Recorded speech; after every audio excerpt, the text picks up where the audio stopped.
In bright stars through the heavens. Ladies and gentlemen, thank you. Welcome back to Constellation Field. Ira Liebman along with former big leaguer Brett Dolan. Brett, you've been to this ballpark for the first time as a broadcaster. You've been here with a fan, with your family. I've seen you here with your kids. Talk about the experience just from the fan perspective. I never get that view. Well, it's truly one of the better minor league ballparks in the country. I feel like I've seen a lot of my 12 years of broadcasting minor league games in the Midwest and in the West and around the Pacific Coast League and Midwest League. The Sugar Land faithful here should be very proud of the ballpark they have and the atmosphere. Certainly the Atlantic League playoffs differ, Ira, than the other playoffs. Most of the minor leagues, of course, are done. This is one that just is starting now, so it's a little bit later on. It's further into the school year, a little bit different feel, but I'm excited about the turnout tonight and hopefully tomorrow as well for these fans to watch these playoff games. It takes you 2 days to recover. So, yes, Somerset came in yesterday and had the 1 day to recover. I'm telling you, a lot of the times, you're flat on that second day in a series. Here it would just be game one. So, into this staff, leading off is Johnny Tucker, the center fielder. Batting second and playing left, Aaron Eggleston. Batting third, former Cuban defector, second baseman Yuneski Sanchez. More on him later. Corey Aldridge, the DH, will be the cleanup hitter. Corey Smith is batting fifth and playing third. At first, batting sixth, Jeff Baisley. Jorge Cortez is in right field batting seventh. Angel Sanchez, the shortstop, familiar in this area, batting eighth. And batting ninth, Adam Donahue is the catcher. As far as the pitcher is concerned for the Sugar Land Skeeters, it's Michael Nix. And over the course of the year, 9-2, Ira, a 1.87 ERA. Left this team for a period of time since he has come back. Very good, 4-1, a sub-2 earned run average. He's not defeated the Patriots this year. Neither has Arneson defeated the Skeeters. They both faced each other a number of times, but there's your head-to-head pitching matchup here tonight. Let's take a look at the Somerset Patriots defensively. For the Sugar Land Skeeters, in left it's Steve Moss. Adam Godwin with that pulled ligament in his index finger. We'll keep an eye on him. He'll be in center as always. Former big leaguer Ryan Langerhans in right. Around the infield diamond, the late addition Brian Bergamy will be at third. Mr. Steady at short, Dominic Ramos, his double play partner, Jeff Dominguez, terrific as well defensively. And Aaron Bates, 3 errors all year. He'll be at first base. Travis Scott is behind the dish, and Skeeter's right-hander, Michael Nix, is on the mound. Nix at one point was 5-0 with an ERA under 1, so he has a chance to be extremely dominant at times. In fact, when you look at his repertoire, Nix, a fastball about 89 to 91, a cutter that sits between 88 and 90, a splitter 82 to 84, and a curveball 74 to 77. So certainly a guy who has a lot in his arsenal, and tonight he will have to use it to put down this Somerset Patriots team. Let's take a look at the umpires for tonight. Matt Hensel behind the dish. It'll be Chase Edmondson at first. A.J. Rogers will be the second base umpire, and at third is Eric Henneman. Leading off is Johnny Tucker, 262, 3 home runs, 56 RBIs. First pitch of the ball game is low and away, ball one, 1-0, and we are underway. Game one of the Freedom Division Championship Series. Best of 5. Skeeters will have to keep the Somerset Patriots down, hopefully below 4 to beat this team. Swan is smacked foul back into our right. 1 ball and 1 strike to count to start for Nix. Tucker, a guy you have to keep off the base pass. He is first in the league in walks with 67. He has speed. He is first in triples with 7. He has scored 85 runs, third. But this guy does have a lot of at-bats. He is third in the league with 523. Look. I know you brought sunglasses with you, Brett. Maybe you might be able to use them here. Swan is hit to the right side, right at Skeeter second baseman Jeff Dominguez. He'll throw it to first. And 1 up, 1 down, 4-3 on the putout. That'll bring in, using the splitter here in the first to induce some ground balls. Yuneski Sanchez will step in. Sanchez, 312, 8 home runs, 34 RBIs on the season. And this is a guy, a Cuban defector. He played in the World Baseball Classic this past season. He played for Spain because he has that background. In the 8th spot, which I think is a great move, Brett, because if Godwin has trouble with the finger hitting, then he's in the 8th spot, and Langerhans will be responsible for getting on base. This one is popped up, shallow left center field. Long run here by Eggleston, but he'll bring down shallow left. for out number 1. 1 on and 1 out for Jeff Dominguez. Joe Witness. Well, this is for kids, Brett, so It doesn't I think matter. you're I mean, over we're the all age limit. kids at heart. This is the ballpark. If I want to participate in that, I should be allowed. Well, if you put your son in this, I think you'd be embarrassed, Dad. Very embarrassed. He beat me. I can guarantee you that. He has, I don't know the time limit, but he's got to get that base and get it back in time. I think it's somewhere around 30 seconds, maybe less. Oh, they're going from second base here, so they're going to go in opposite directions and try to steal the base, and there they go. This is a fight to the finish. If you're competing for a $25 gift card, I'd bring my A game, I can tell you that. Do you have an A game? I have an A game. This is more like musical chairs than it is steal the base. Roller derby. That was a battle to the finish. I hope they're friendly off the field. Bring in Jeff Baisley, 234, 10 home runs and 51 RBIs for the first baseman.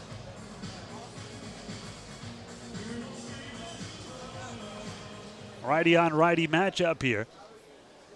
See if Nix can continue his ground ball dominance. I guess if those are all splitters, keep it going. This one is a little bit low and in, 1 ball and no strikes.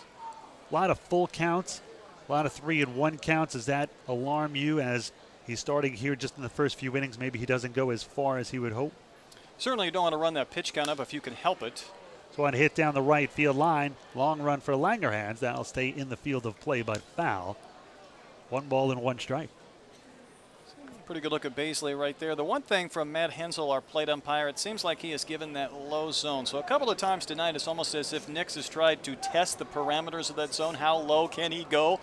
On the previous pitch, I think he tried to do that, maybe just establish what he can get away with in these first couple of innings.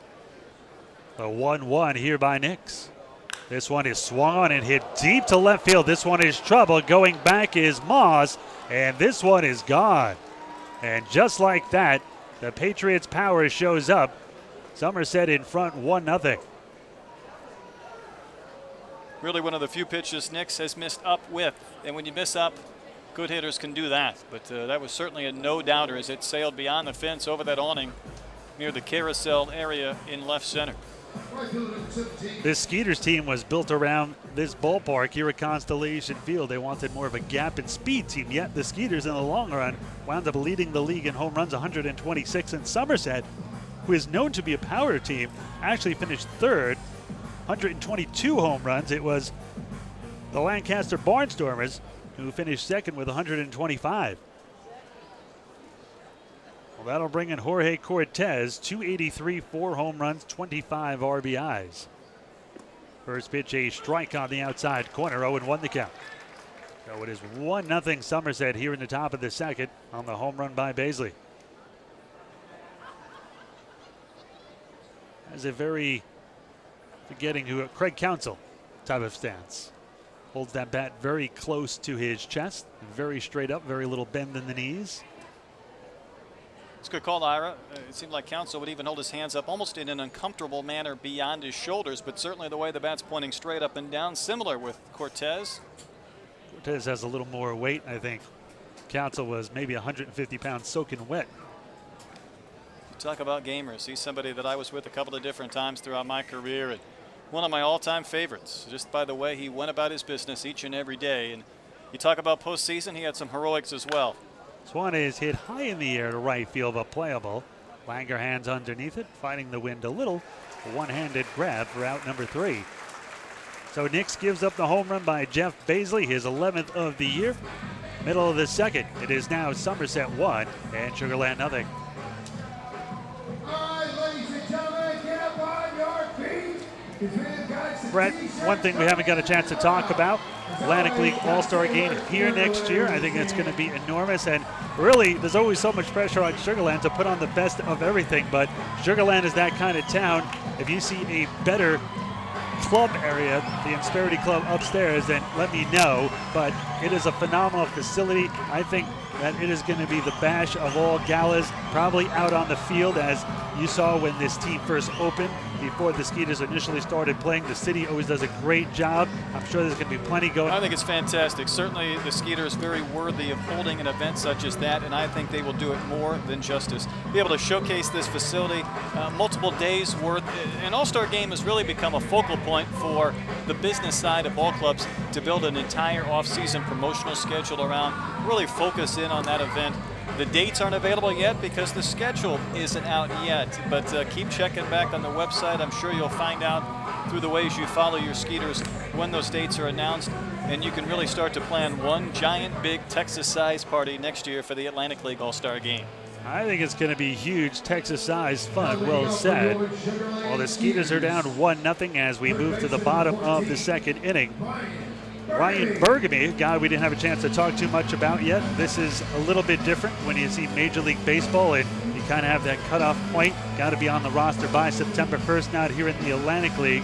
The only rule is that you can't trade between teams. Now, Bergamy the exception because although he started out with the York Revolution, went to play for Mexico, then the St. Paul Saints, then came to Sugar Land. But what a combined year he had.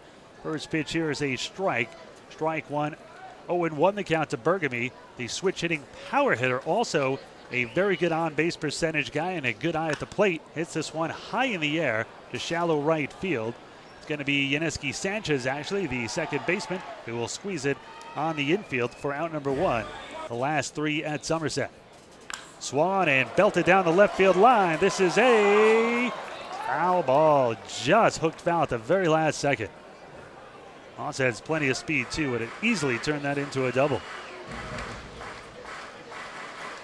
Moss is a guy who left for Mexico for 2 months, and my broadcast partner on the radio, Roger Smith, interviewed him just before he left, just by total coincidence, and he said, going to Mexico, and Roger said, you're kidding, right?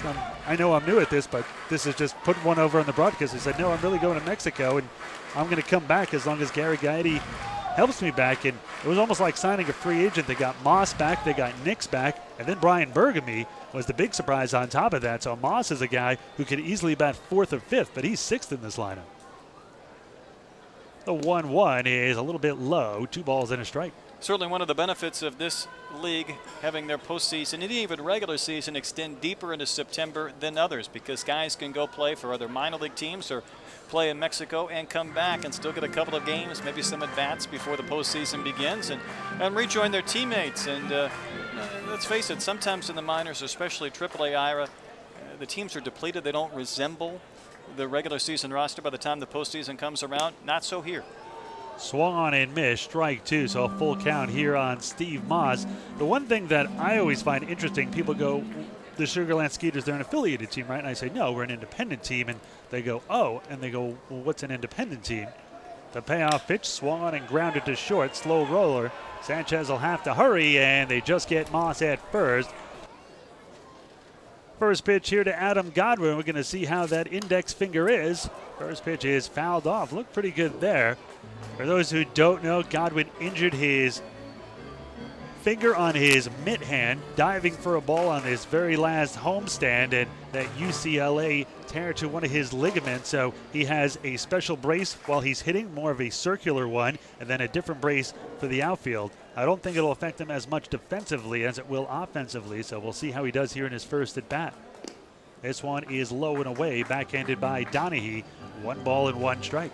You would think from a hitting standpoint, it would almost be better to be on the throwing hand, because that bottom hand stays on the bat over the course of a swing. Sometimes certain hitters can get away with losing that top hand on their follow through after contact.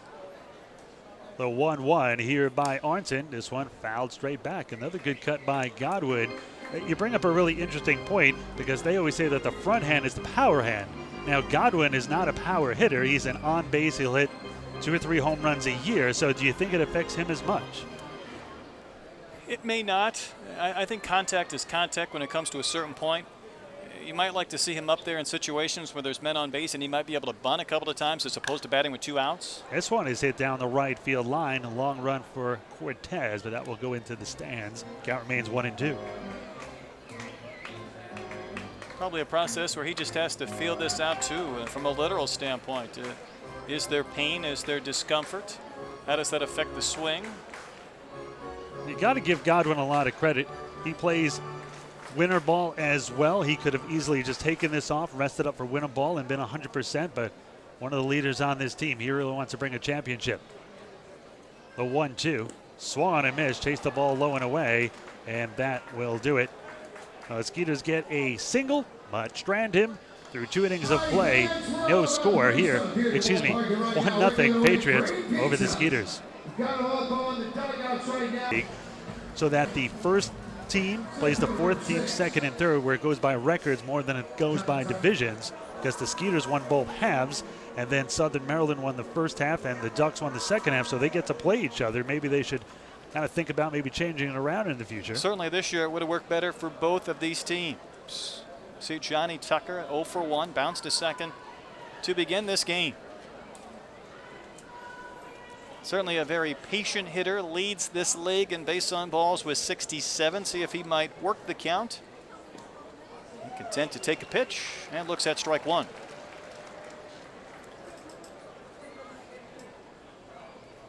This is a Patriots team that has won 5 total titles over the course of their franchise history. In one span, they won 3 in 5 years. Missed the playoffs in back-to-back years, so they're just happy to be in this postseason round, especially when you consider, as you mentioned, they did not win either half, first half or second half, in this Freedom Division. Ground ball back to the mound. See if the Skeeters can get 2, 1, and 2 with a double play. Nicely turned to end the inning, and the walk Ira to the number 9 hitter does not lead to a run. No. Let's take a look at the Atlantic League playoff schedule, though. We were talking about that, and Ira, maybe you can explain this split season format. We've talked about the Freedom Division, but what lies ahead in the rest of this series? Well, after these first 2 games here at Constellation Field, a day off, and then a potential game 3, 4, and 5 all at Somerset. The only problem is, should the Skeeters sweep or Somerset, and the other series goes 5 games, there can be a team sitting around for almost a week, which you've seen a lot of times. Baseball is a game meant to be played every day. You can take extra batting practice, you can have simulated games, but generally, whoever that person is, if they're sitting around, they'll usually go in ice cold. And you don't want to stop a run, especially if you're on a roll, especially if you sweep. You want to play right away, but that's not going to be the case. They'll play the winner of the Ducks, who are the defending champs. And talk about another reason why a playoff scenario might change. Last year, the Ducks won the first half easily. Second half, they finished 20 games under 500, and they walked into the playoffs. 20 games under 500. They win the Atlantic League title in Game 5 in the bottom of the 9th on a walk-off bunt, which is known as the bunt heard around the world. Patriots in front 1-0 here in the bottom of the 3rd inning. Arnson able to pound the zone, and the count 0-1. So the Skeeters getting to the heart of their lineup here with 2 outs in the 3rd inning. Trying to get on the board and at least get that run back that the Patriots scored in the 2nd. Another pop-up, this time no try for Donahue as it sails back up on top of the Insperity Club.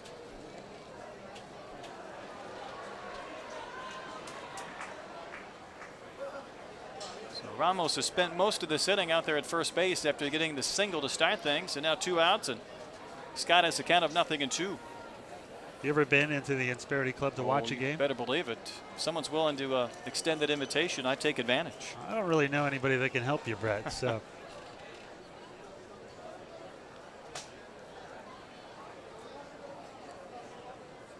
You see Donahue asking for that pitch up, and it was so far up that he didn't catch it. And Ramos swipes the base 0-2, and he's in scoring position. You could see Donahue asking for that pitch up a little bit higher. And it was almost like it still surprised him. It wasn't elevated that far, but he didn't catch it cleanly, and Ramos able to get the stolen base. I think that was more of almost a pitch in for a pitch out, just so he could come up and he wouldn't have to come out of the crush to kind of fire down to second. So a base hit here could tie things up. He's got 59 RBIs over the course of this season. Pitch almost grazed him as it came in and missed. So now the count has gone from 0-2 to 2-2 to the Skeeters catcher. These are the situations, Brett, that the Skeeters have rose to the occasion all season long.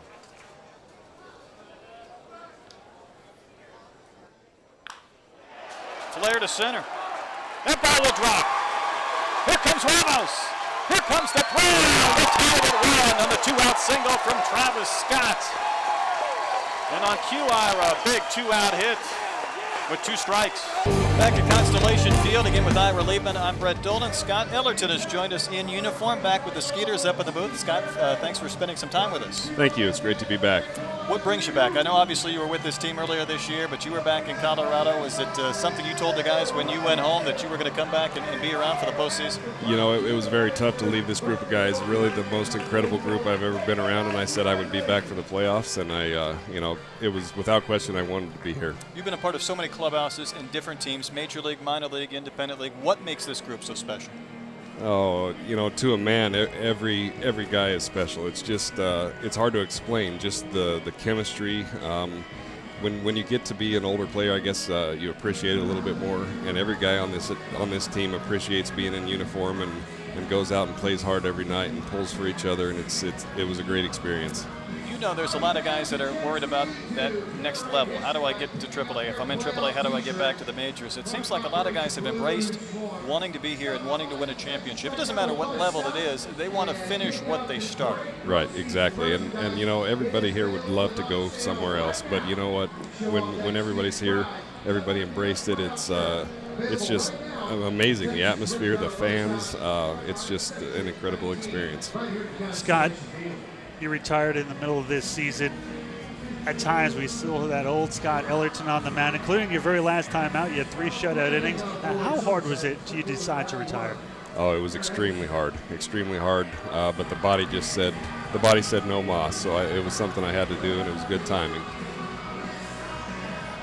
But it is still hard, all right? You mentioned the emotions. And it's been such a part of your life for almost 2 decades, as you mentioned. There has to be a little sentiment, I guess, when you walk up that mountain for the final time. Yeah, absolutely. I think Steve Moss puts a charge into a ball, and it's gone! A 2-run homer into the picnic area, and the Skeeters have taken the lead. 10th home run of the year, maybe the biggest.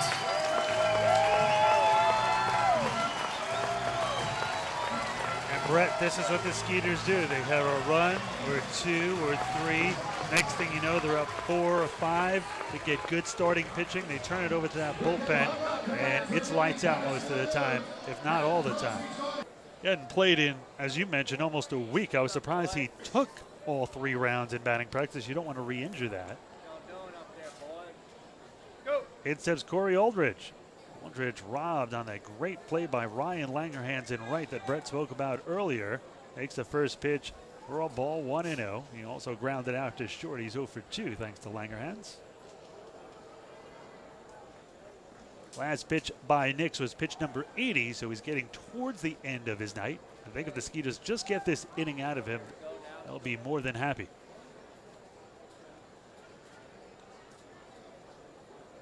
A 1-0 by Nix.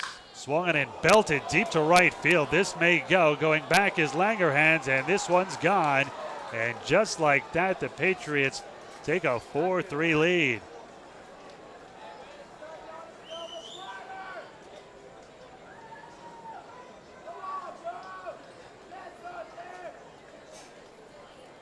Well, maybe the very first signs of fatigue setting in by Nix. Mentioned